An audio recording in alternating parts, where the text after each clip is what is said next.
Daddy Don't Go follows 4 disadvantaged fathers living in New York City over the course of 2 years. The thing that really unites them is the love they have for their kids.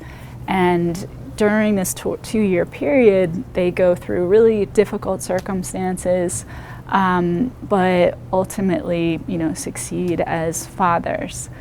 The men in our film are definitely not saints, and I was intentional about that. I didn't want to sugarcoat their reality.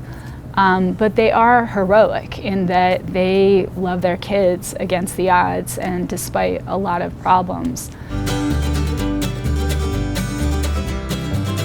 The deadbeat dad stereotype was very prevalent in the 80s and 90s, but by the time I was a caseworker in New York City in the early 2000s, I was meeting so many men that were kind of living their lives in defiance of that stereotype. And like the fathers in my film, were just incredibly ambitious and determined to not be the absent fathers that their own fathers were, but also to push back on that stereotype. A kind of like, I'll be damned if I do that type of attitude. So I wanted to make a film that really celebrated, supported, and got out their side of the story. One of the most important characteristics you can have as a documentary filmmaker is courage.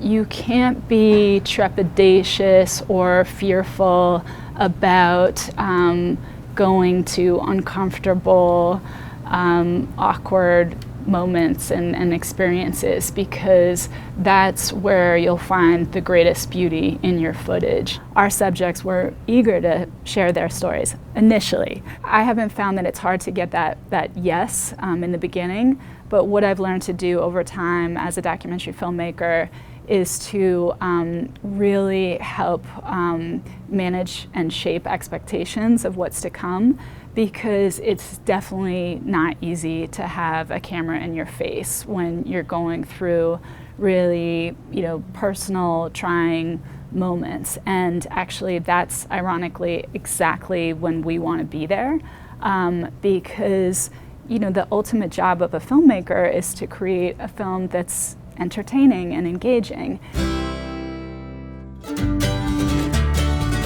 Just because a dad may not have a steady job, he may not even have any job, he can still be a very present father and play that nurturing role. So I think our audiences really get that, and it feels like a kind of call to arms for not only for disadvantaged fathers, but for all fathers.